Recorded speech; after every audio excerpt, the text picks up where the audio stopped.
Olá, boa noite a todos. Sejam bem-vindos para mais uma live. Carlos Alberto Guerra aqui, grande arbitralista aqui que gosta de estudar. Fred Rocha, Brunita, Soldado Otávio, meu amigo, vizinho Fernando Biagi, um abraço. A Cris, brilhante arbitralista e grande mediadora.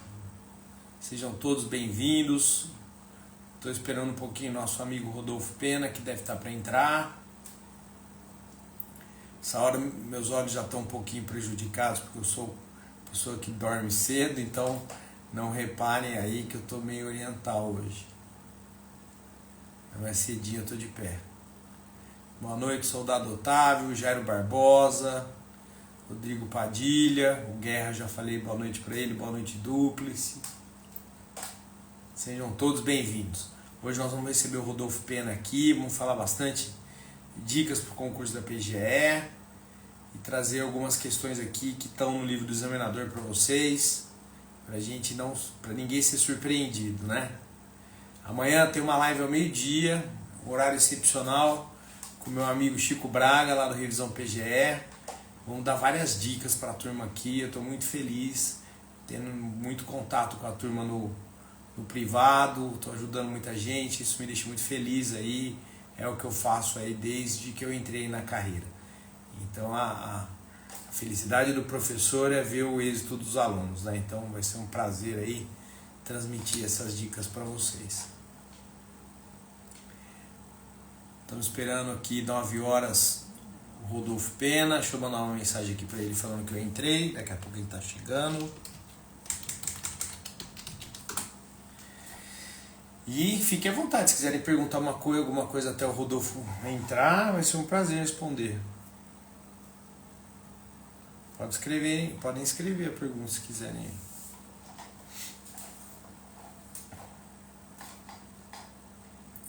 Hoje nós vamos falar um pouquinho de arbitragem para o concurso da PGE. O Rodolfo deve estar entrando. O Jairo Barbosa, um abraço. É importante vocês terem em mente que o examinador ele tem algumas predileções. E dentro de arbitragem ele pode perguntar da parte geral, da teoria, ele pode perguntar da arbitragem com a administração pública, ele pode também perguntar reflexos processuais da arbitragem. Algumas dicas que eu dei aqui. Então fiquem atentos a tudo isso. O Rodolfo Pena já chegou, já pediu para...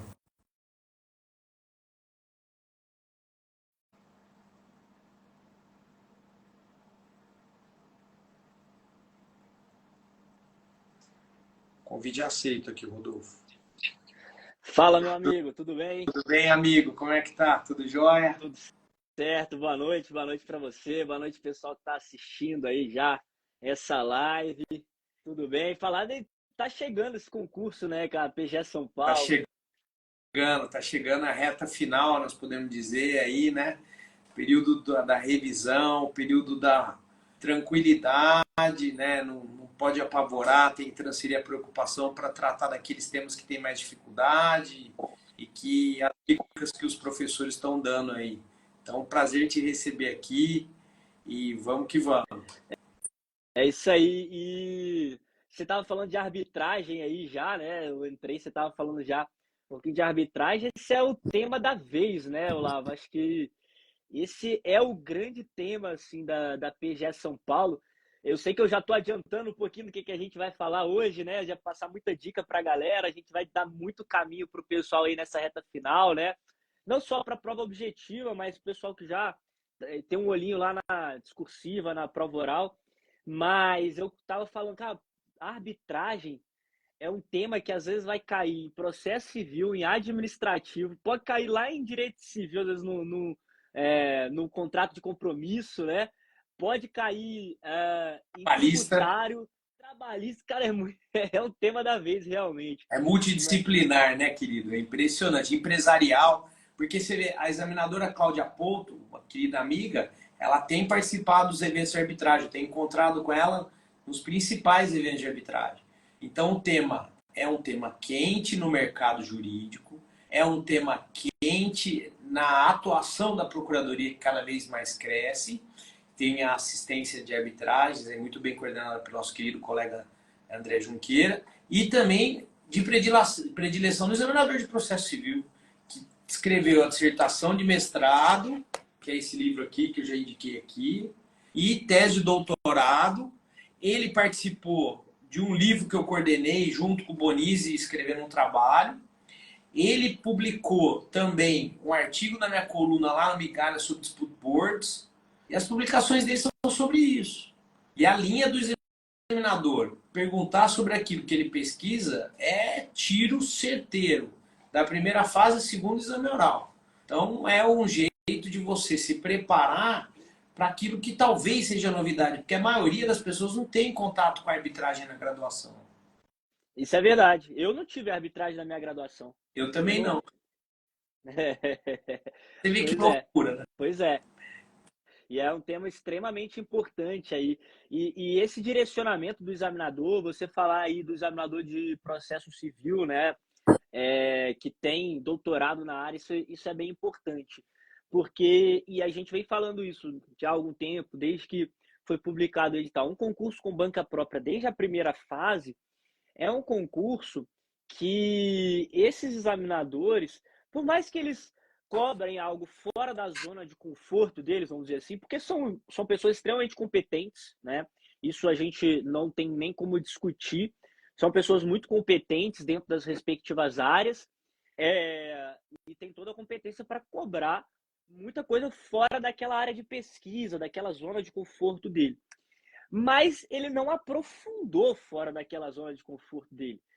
Ele vai cobrar, mas vai cobrar às vezes o básico que está fora ali. Agora, quando ele entra na zona de conforto dele, aí ele já vem com uma cobrança mais qualificada, uma cobrança ali de um tema um pouco mais trabalhado, né? De forma um pouco mais complexa. Enfim, então é importante ter essa consciência, ter essa noção de que esses examinadores, eles realmente vão trabalhar com aquilo que eles se sentem confortáveis. Não vai colocar um tema lá para dar alguma polêmica, para ter. Não, ele vai trabalhar aquilo que ele domina, né? E então acho que isso é bem importante nesse ponto. Falado aqui, Rodolfo, que eu tive uma capacitação da VUNESP há uns anos atrás, e a recomendação da VUNESP é a seguinte: 50% das questões o examinador prepara no nível mediano, 25% difíceis, 25% fáceis. É o primeiro discurso que ela faz para os examinadores. Então, dentro dessa linha, as pessoas não podem se preparar pensando só naquelas questões difíceis. Então, a atenção também é muito importante, porque às vezes a maior parte das pessoas que prestam PGE são jovens, porque não exige os 3 anos, não exige atividade jurídica. Então, tomar cuidado com os pegas de primeira fase e passar o gabarito, que é algo que todo mundo erra, né? Com certeza. Não pode escorregar no básico, né? A gente falava isso. Teve até uma situação engraçada lá, que a gente ficou brincando, né? O professor Lucas Pessoa, que você acredita que você conheça, né? A gente estava conversando com alguns alunos, e aí logo que saiu a comissão examinadora, né? Os examinadores. E aí um aluno colocou assim no chat falando o seguinte: olha, já tô lendo Michel Foucault porque eu sei que de filosofia, gosta de Michel Foucault. A gente falou, cara, se você não sabe nem conceituar filosofia, não adianta ir pro Michel Foucault. Peraí, vamos por parte, degrau por degrau. Não adianta você saber o específico você não sabe o básico. Isso é difícil até de absorver lá o específico, né?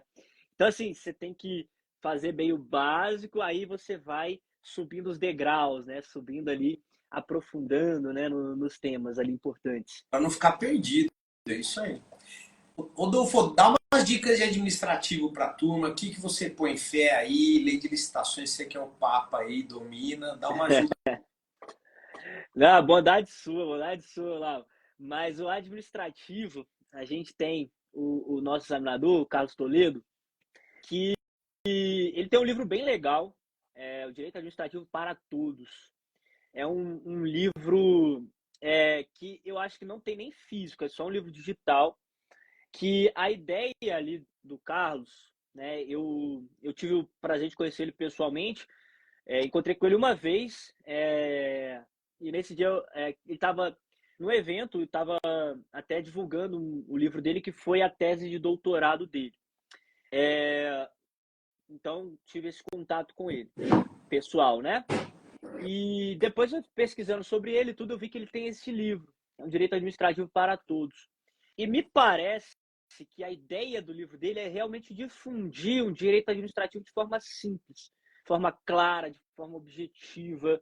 Então, eu acredito que na primeira fase ele deve vir cobrando conceitos básicos, cobrando ali alguns pontos básicos do direito administrativo mesmo. Então, pegar ali a parte de poderes, de atos. E, claro, assim, isso, né, no que foge do comum. Mas ele também vai fazer o comum, que é cobrar ali licitações, que é cobrar a parte de... agentes públicos vai para o direito de pessoal, né? Mas cobrar licitações, cobrar contratos, cobrar concessões. Concessões, que é uma área muito importante aqui na PGE, né? A gente tem ali uma consultoria na área de concessões, de parcerias público-privadas, que é extremamente inovadora, que é extremamente extremamente criativa dentro ali da ordem jurídica, né? Acha soluções jurídicas muito boas. Então, eu acredito que ele tenha esse ponto, que vai cobrar ali aquilo que é importante dentro do direito administrativo, e vai também cobrar algo que é o básico. Porque se você for para as obras dele, do Carlos Toledo, que são as obras daquilo que ele produziu academicamente, você vai perceber que, por exemplo, a tese de doutorado dele eu li. É uma tese sensacional, excelente. Ele apresentou ali, doutor pela USP, né? Só que é uma tese, me parece, multidisciplinar. Traz muitos pontos históricos, muitos pontos sociais, muitos pontos sociológicos, até algumas questões filosóficas que não devem entrar na cobrança dele dentro do direito administrativo. Então, ele fala muito sobre políticas públicas, só que ele faz uma abordagem, uma abrangência de políticas públicas multidisciplinar, que é, de fato, o que deve ser feito na prática ali, sobre quando você vai tratar de políticas públicas, né? Você não vai olhar só para a área jurídica.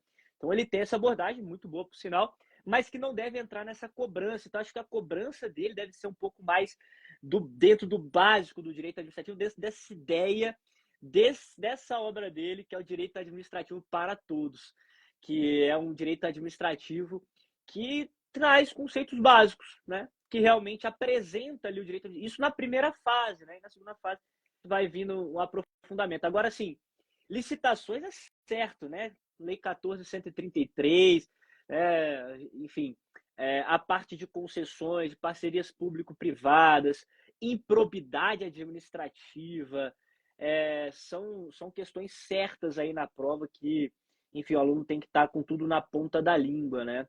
E dentro do direito administrativo e da própria lei de licitações, tem aí que a gente vinha citando no início, né? Que pode vir a questão de arbitragem, o dispute boards, né? E aí que é a sua área, Olavo, a área que você domina e domina muito bem, né? É a área que você realmente está nas cabeças aí, né? Obrigado, querido.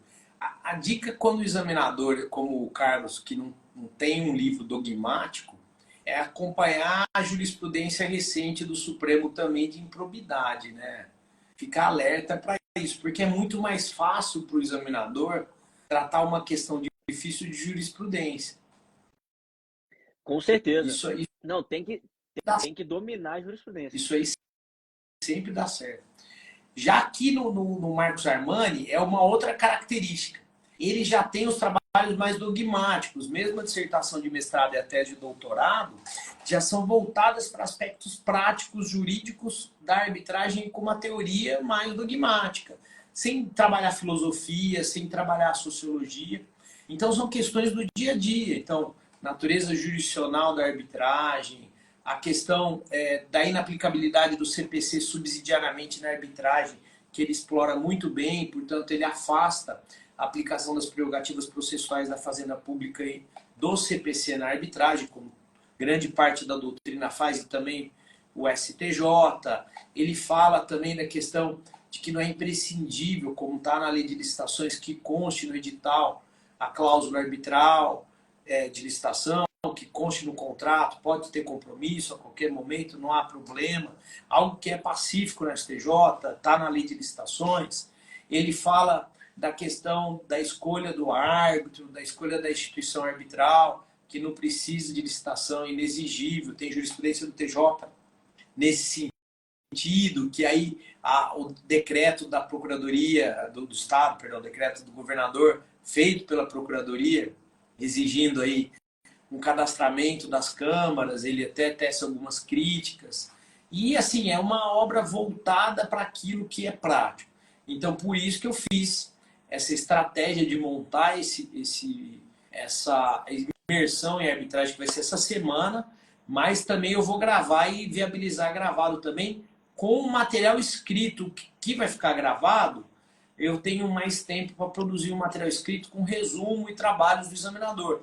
Porque ele tem poucos trabalhos e poucos acessíveis. Tem esse livro, tem a tese, que é a dissertação de mestrado, tem a tese de doutorado, tem um artigo que ele escreveu com o Bonizzi, já que eu já falei aqui, né, trabalhando os métodos adequados, e tem um trabalho de dispute board. Dispute board também ele tem escrito, foi o último artigo dele lá na minha coluna no Migalhas, vocês conseguem achar no Google, ele tratando o Comitê de Resolução de Disputas, que é algo muito importante, que nasce nos Estados Unidos há muito tempo atrás, e que é um comitê, que é um método autocompositivo, aí que todo mundo se confunde.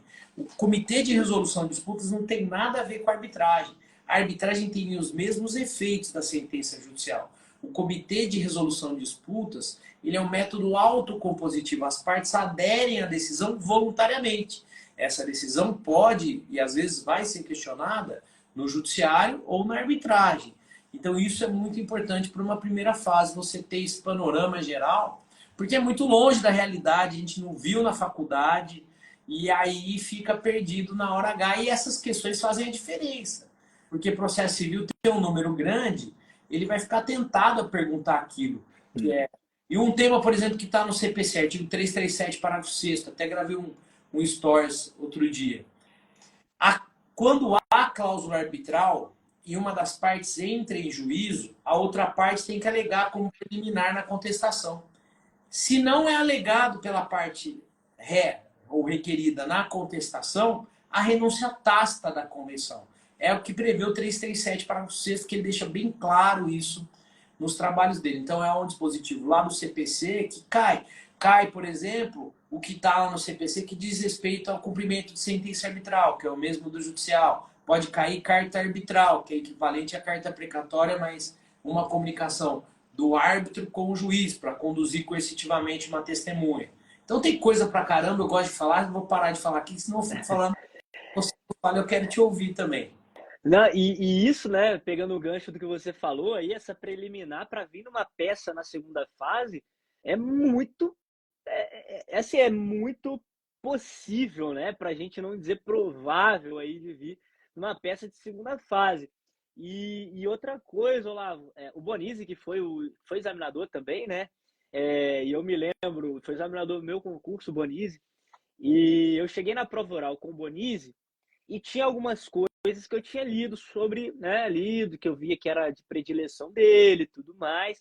E eu me lembro até hoje que ele me perguntou sobre a denunciação da lide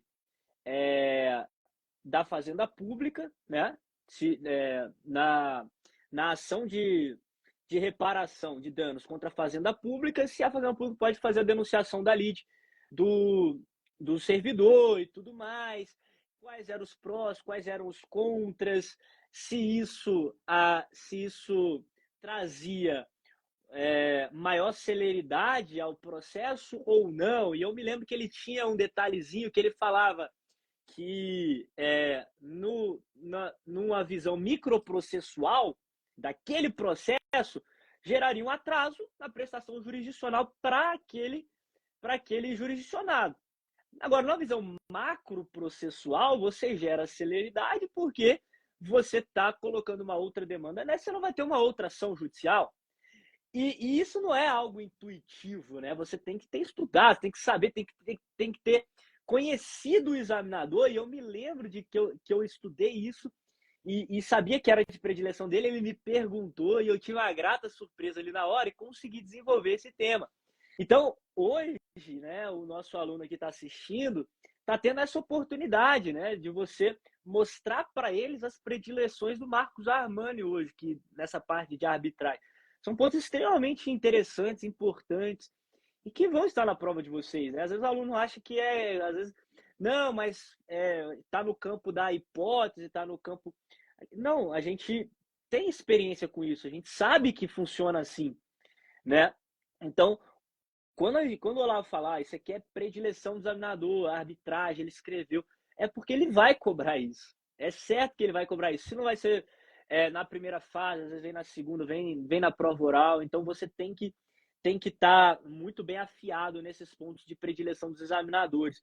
E isso aconteceu com vários outros, né? A gente está dando exemplo aqui de processo civil, mas para mim, por exemplo, a Juliana, eu tinha lido vários pareceres dela e ela perguntou algumas coisas ali que estavam em pareceres, outros que não estavam, mas que eu conheci os pareceres dela. Eu peguei um pouquinho a forma de pensar dela e consegui desenvolver bem a resposta, né? Então você vai conhecendo o examinador, você pega um pouco a forma de pensar dele, e mesmo que ele te pergunte algo que você não estudou, você consegue raciocinar na hora e desenvolver uma resposta. Isso é extremamente importante, né, Olago? Por isso que eu acho que é interessante esse curso que você está disponibilizando para a galera, porque assim, o pessoal vai ter um contato com um tema que não é intuitivo, que não é um tema que você vai conseguir chegar lá e desenvolver se você sem ter estudado, né? E que é predileção do examinador. Então tem todos os predicados aí que demonstram a importância desse tema de arbitragem, né? De saber que é do examinador, que o examinador vai cobrar aquilo, né, Olavo? Sensacional, Rodolfo. E essa dica que você deu do Bonizzi é muito importante, porque o Bonizzi orientou o examinador de processo civil Marcos Armani no mestrado e no doutorado. Então essa influência do Bonizzi pode surgir de novo aí. Então essa pergunta sua vai cair, porque caiu nos concursos todos da Procuradoria. Essa denunciação da lide do agente público é tema super quente permanente, porque é do dia a dia do procurador na Procuradoria Judicial. Então aquela história de procurar aula aí do Rodolfo, você sai na frente. Por quê? Porque a gente trabalha com isso. Eu lembro que tradicionalmente eu só falava de consonal, né? Eu conhecia o Elivaldo de cabo a rabo, porque o Elivaldo foi meu examinador. Então, assim, em 99 eu preparei uma turma, perdão, no concurso de 2001, que eu acho que foi, eu preparei uma turma, o primeiro colocado veio me agradecer, me abraçar, o André. Pô, você acertou o que o Elival queria. E nos concursos seguintes também, porque a gente vai e estuda o examinador. O Enio, o Derli. Então, estudando o examinador, você começa a pegar o estilo dele. Isso ajuda na primeira fase, porque você consegue preencher aqueles vazios, né? Da metralhadora, que é a quantidade de matérias. Na segunda fase faz uma baita diferença. Até porque na segunda fase a gente passa as frases que eles gostam, o jeito de escrever. E é impressionante, quando nós corrigimos uma prova, o jeito de escrever do aluno facilita muito a gente ter uma simpatia e atribuir uma pontuação maior.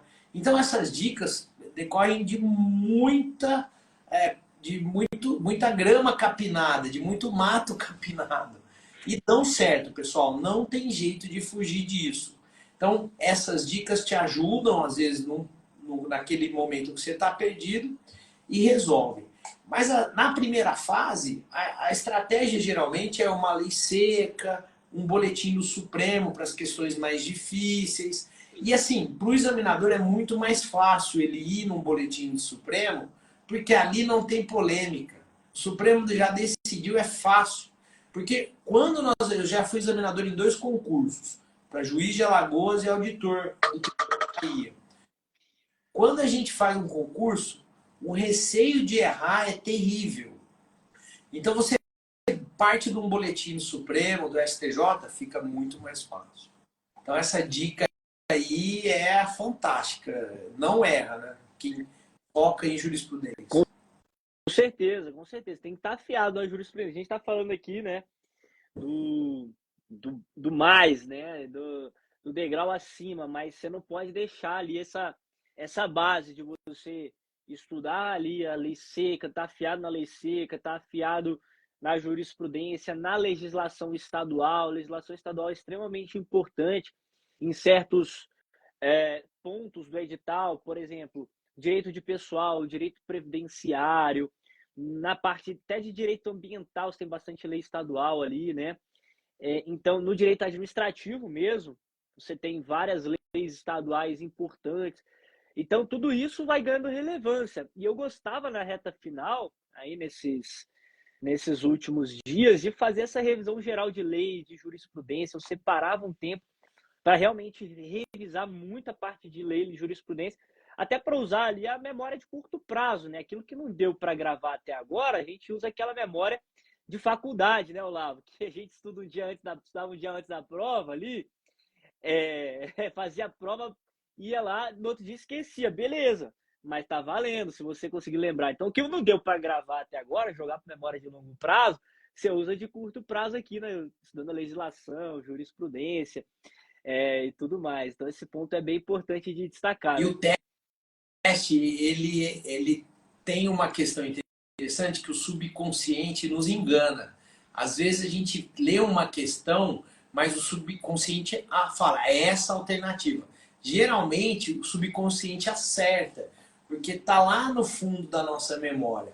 E a recomendação para geralmente quando você não tiver certeza absoluta, não mudar a alternativa, né? Isso fez já muita diferença para mim. E também, por exemplo, trabalho, acesso ao trabalho, fazer uma revisãozinha por aqueles resuminhos. Uma coisa que me ajudou e eu indiquei vários colegas que ajudavam, era aquele resumo do Edson Milaré e do Maximiliano, de instituições de direito público e privado. Para trabalho e processo do trabalho, aquilo fez um milagre para mim e para muitos colegas que passaram depois. Então, aquelas matérias que você não tem noção, que você está desesperado, você pega e faz uma revisão por ali, faz a diferença. Porque, por exemplo, diferença entre salário e remuneração, prerrogativas processuais da Fazenda Pública no processo de trabalho, isso vai cair. As súmulas vinculantes sobre o servidor público, o judiciário não pode dar aumento com fundamento no princípio da igualdade. Tem aquelas coisas que a gente tem que vestir a camisa do procurador. Então, essas de direito pessoal vão cair. As prerrogativas processuais da Fazenda Pública no CPC vão cair. O Marcos Armani vai perguntar. Em matéria tributária, por exemplo, que os particulares não podem se valer de convenções particulares contra a Fazenda Pública. Isso vai cair. Isso é do dia a dia. Fraude e execução no CTN, prescrição e decadência. Isso sempre cai. Daí que quem fez estágio lá com a gente sai na frente, porque sabe aquilo que é mais importante. Mas por isso que é bom ter aula, ter contato com professores como o Rodolfo, porque isso faz a diferença, né? E aí, o que você está recomendando para a turma, então, agora, nos finalmente, fazer em termos de revisão? O que não fazer na véspera da prova? O que não fazer no dia da prova? Dá suas recomendações aí, porque o pessoal não aguenta mais que meia hora também. Vamos lá. Últimas semanas, né? A gente tem aí a semana de carnaval, obviamente, estudar muito no carnaval, né? A galera vai ter que deixar o bloquinho para o ano seguinte, quem sabe já como procurador do estado de São Paulo, mas estudar bastante, então fazer muita revisão de conteúdo. E aí na última semana eu gostava de fazer revisão de lei e de jurisprudência. Então eu pegava ali aquela revisão de jurisprudência do Dizer o Direito, que ele sempre soltava ali, focado na prova específica, pegava, fazia a revisão completa daquele material, são 200 e poucas páginas normalmente, então tirava ali mais ou menos metade de um dia, fazia ali toda a leitura desse material e lia bastante lei, as leis principais, códigos, Constituição, tudo que já estava grifado, eu pegava esses grifos, fazia uma revisão rápida de todos os meus grifos dessas leis. E no dia anterior à prova, dia anterior, 2 dias antes da prova, eu gostava de revisar a lei estadual. Pegava a lei estadual e dava uma revisada. Eu sempre tinha esse meu modelinho de reta final, né? Eu fazia dessa forma e aí 2 dias antes, o dia antes da prova, eu revisava a legislação estadual. Já vinha lendo, mas aí fazia uma revisão geral da legislação estadual. E aí chegou de noite, dia anterior à prova, descansar. Nada de virar à noite, madrugada, tem uma galera que né, fica ali estudando madrugada, vira. Não, ali é, sempre que você vai absorver ali é quase nada, não vai adiantar muita coisa ali. Ideal é você chegar descansado na prova, porque quando você está muito cansado, você não raciocina direito sobre as questões. Você mal consegue compreender os enunciados.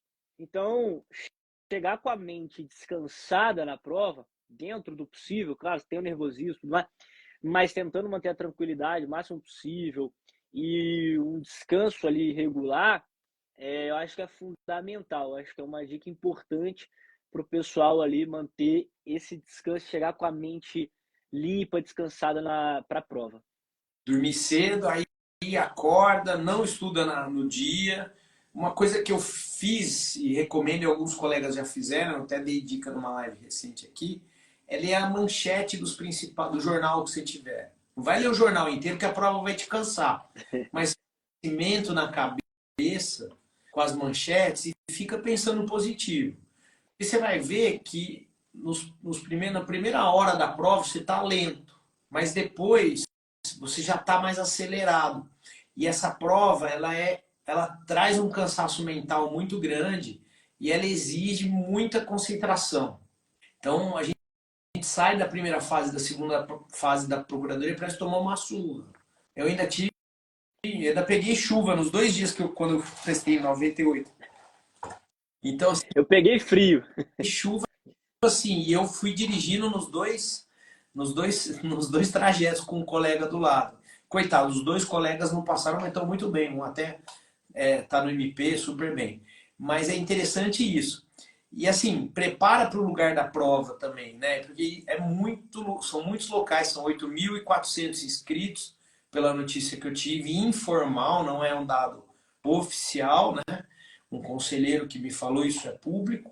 E são vários lugares, e é muita gente, é metrô, e às vezes a pessoa não tem afinidade com o metrô e tal. E só para dar uma descontraída, eu lembro quando eu saí do metrô, eu encontrei com uma senhora limpando o chão, ela falou, moço, quem que vai casar? Deve ser alguém importante, que é muita... Eu falei, não, é prova de concurso. Ixi, é muito difícil isso. Então, vai tranquilo, relaxa, né? Porque, assim, é uma hora de respirar. Você vai passar, respira, não perde muito tempo, né? Porque o tempo passa muito rápido. Presta atenção na hora de passar no gabarito, se é a tua primeira prova, e vai tranquilo que você consegue aí chegar lá. Rodolfo, obrigado por aceitar meu convite, obrigado pelo horário aí, você deve ter dado aula já até hoje e parabéns aí pela sua carreira, você é um professor que eu admiro tanto, temos várias parcerias acadêmicas aí, você já entrou em aula minha na UNAERP, um prazer desfrutar da sua amizade, te admiro muito e sucesso para você mais ainda e despede da turma aí que aí a gente encerra. Ô, meu amigo, prazer e a honra são todos meus aqui. Você é realmente uma referência para a gente dentro da carreira, mas que entramos depois, né? Então a gente vê toda a sua carreira de sucesso aqui na PGE São Paulo, né? Na parte acadêmica, na parte de ensino. Então você é uma referência realmente para a gente.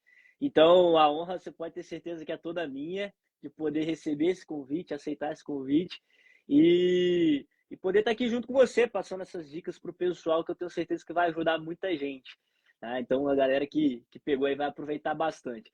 Então, meu amigo, é isso. Um abraço para você, um abraço para o pessoal ali.